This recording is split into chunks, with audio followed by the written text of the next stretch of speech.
What's up, folks? Today I'm here with Carrion. Carrion? Carry on my wayward son, but the Anthrax version? It doesn't matter how you say it. All you need to know is we are finally getting our hands on Carrion, the Metroidvania game where we are the feared. Well, to an extent. As usual, if you enjoyed this video, why not subscribe? And if you would prefer an audio-only version, the link is down below. Is Carrion worth $20? Well, I'm about to tell you.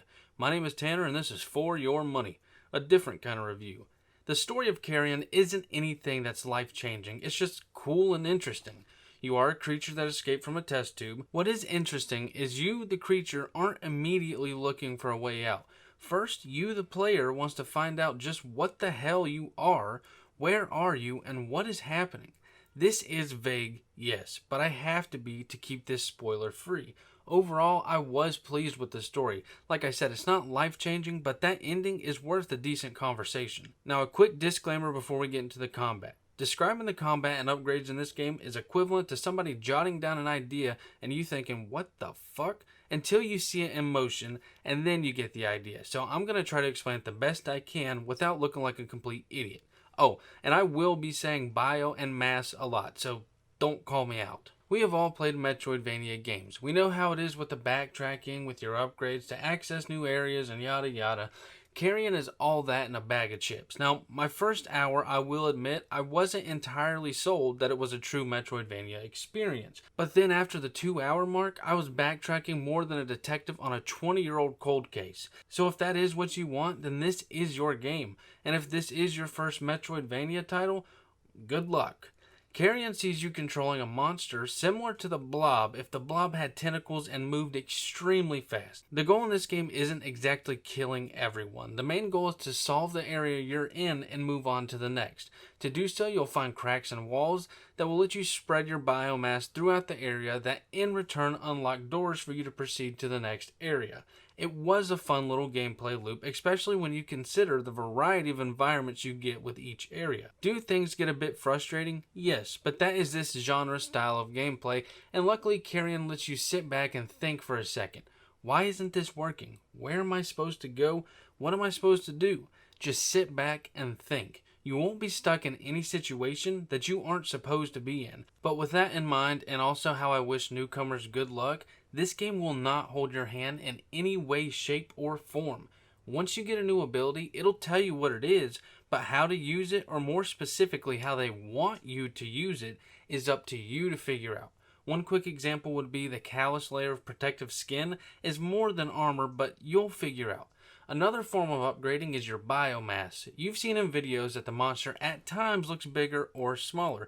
That's your biomass. This is upgraded 3 times throughout the game, and what's neat about it is it allows for every individual mass to have its own abilities. If you're biomass 2, you'll have different abilities than 1 or 3. This is where a lot of backtracking comes in because sections will require different masses to solve a puzzle. If you need to lose mass, you'll find the red pool of gooey stuff and drop off some of that mass in a sack-like thing. Or if you need to gain mass, you'll either eat people or find a save slot. Because oddly enough, the save slots in this game aren't just for saving. That is the main objective and where you can add mass. Now that that is out of the way, we can talk about the combat and movement. Combat is fun, gruesome, and relentless. Depending on what mass you are, depicts what attacks you have. Each have their own devastating attacks, except Biomass 1 being the smallest. All you can really do is shoot a web and use your tentacle to smash and rip people apart.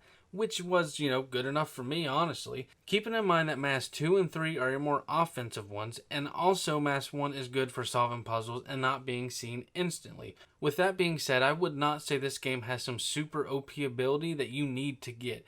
You can keep Mass 2 or 3 as your main combat forms depending on your preference. The big thing is 2, you can smash stuff and grow spikes on the body, which results in blood-soaked walls.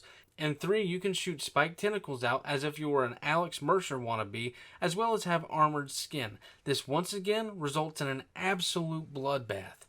All your preference. The action will get difficult. As I said, you are the feared to an extent, because some of these rooms are filled with people with guns and shields and flamethrowers, people in mech suits, flying robots programmed to light you up.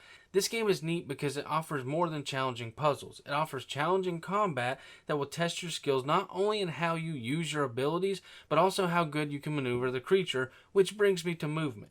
As for the movement, I know people had some concerns. I was on mouse and keyboard as well as I dabbled on the controller. The movement is smooth. Left stick or left mouse controls the body of the creature, and right mouse or right stick control the tentacle that allows you to interact with obstructions or grab people and eat them to gain health.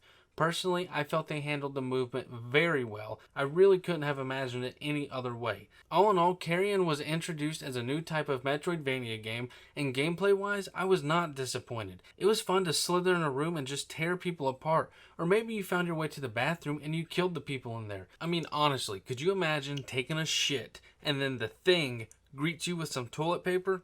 Yeah, I think I'll pass.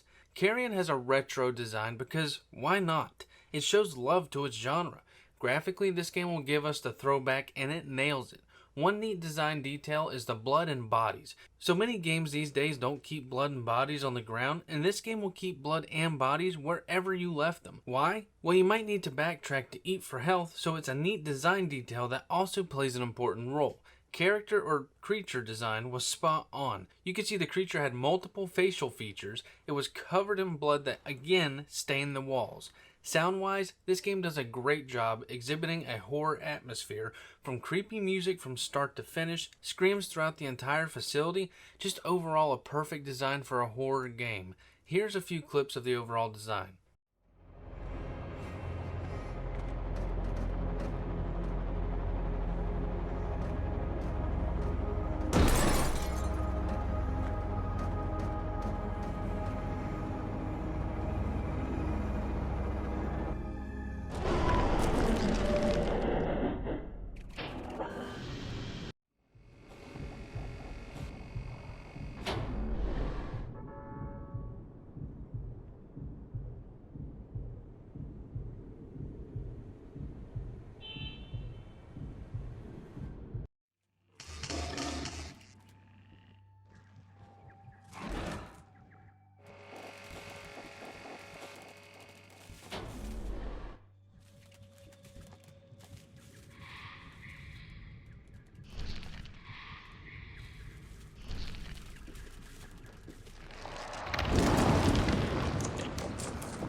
Carrion is worth the $20 as well as it sells Game Pass. Once again, Devolver brings us some developers who know how to make a genuine game, and above all, it's a great game for horror and Metroidvania enthusiasts.